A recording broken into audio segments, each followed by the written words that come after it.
Hello everybody, Don't Blink here again with a Crysis 2 PC demo gameplay commentary for you guys, and today I'm playing Team Instant Action mode, which is basically Team Deathmatch, on Pier 17, which is a map I haven't seen before. I don't know if it was available in the console version of this demo, let me know in the comments, but I have not seen this map before, that's for sure.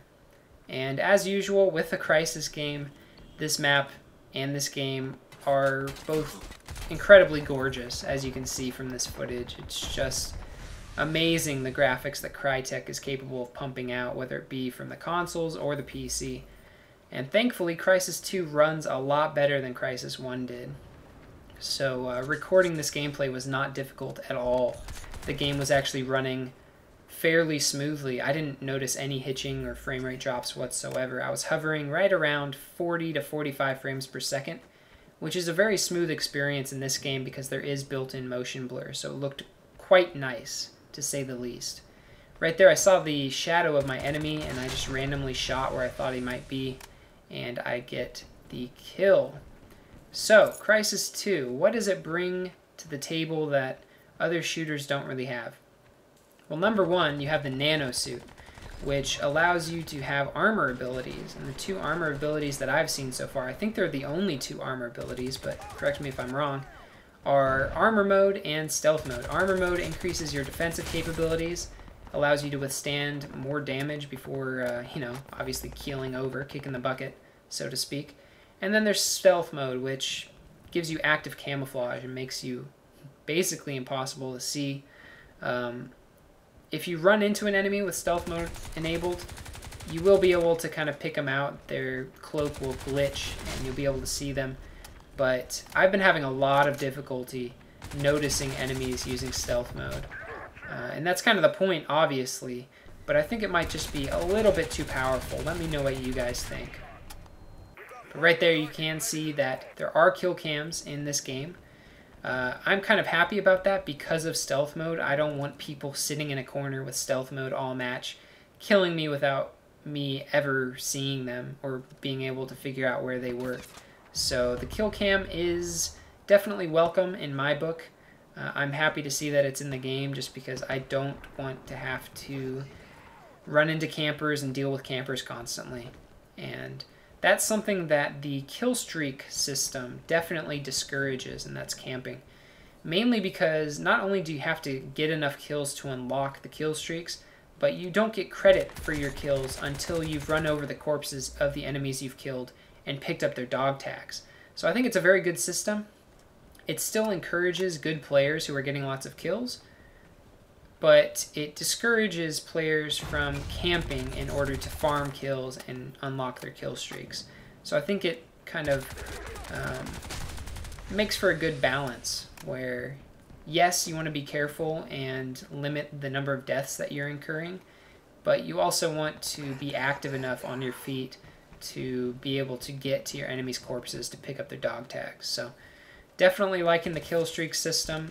They don't seem very overpowered at all. I don't even think I've been killed by any of them so far, but having the UAV up, or the radar, whatever you want to call it, is obviously useful. So yeah, I like the kill streaks. It does reward you, but it's not overpowered, and it discourages people from camping. So good system there. I'm happy with that.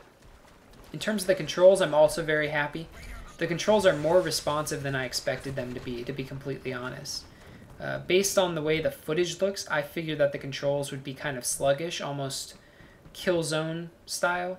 Not that Killzone has bad controls, it just feels a lot heavier than, say, Call of Duty.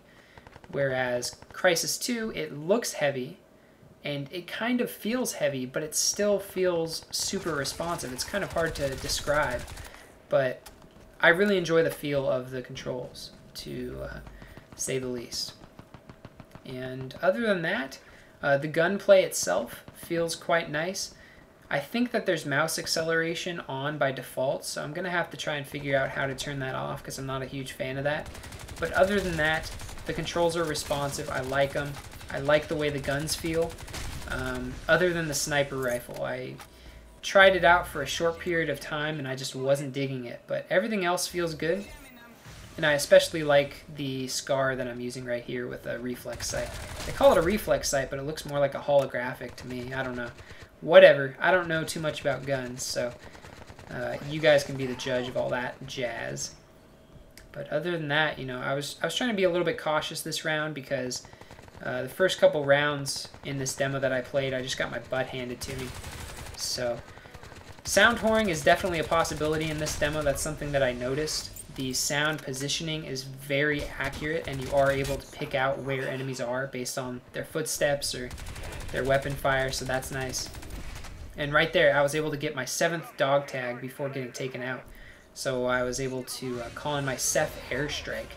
And I don't know if it got me any kills, but I don't know. I felt good because I was able to call it in. That was the first time I was able to get 7 kills in a row. So kind of nice. And, oh, let's talk about energy, your suit's energy. Because, yes, there are armor abilities, but they aren't free. They come at quite a cost. And basically that cost is energy. Energy is a limited commodity. It does replenish automatically, but you can only have your armor abilities enabled for so long before all of your energy is depleted. And you have to turn off all abilities and kind of stand still for a while in order to allow your energy to replenish itself. So the thing that I like about the energy system is that, yes, when you're using an armor ability, you can't replenish your energy, so you do have to be intelligent about which abilities you have enabled and for how long. But once you turn off those abilities, your energy recovers very, very quickly. So it's not like you have to sit in a corner and wait for your armor mode to become available again. You can kind of just quickly turn it off while walking from place to place, and then it'll replenish itself rather quickly. So I like the speed at which the energy both depletes and replenishes itself. I'm happy with that system as well. So overall, you know, I'm super jazzed about this game. It's a nice change of pace. The story actually looks somewhat interesting.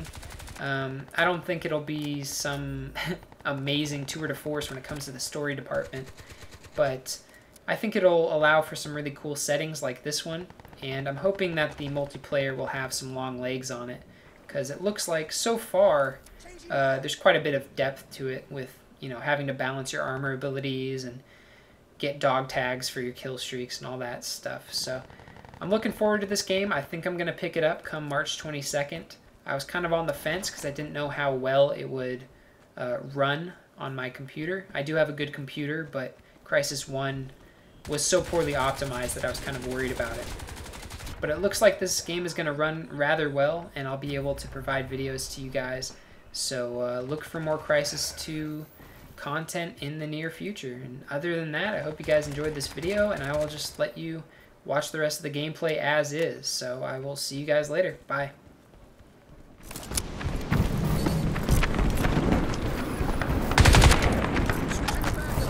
Reloading.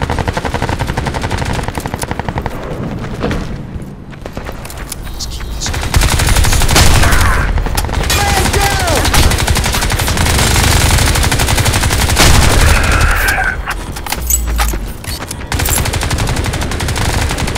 My armor's up. Cover me. I'm reloading. We got a man down here.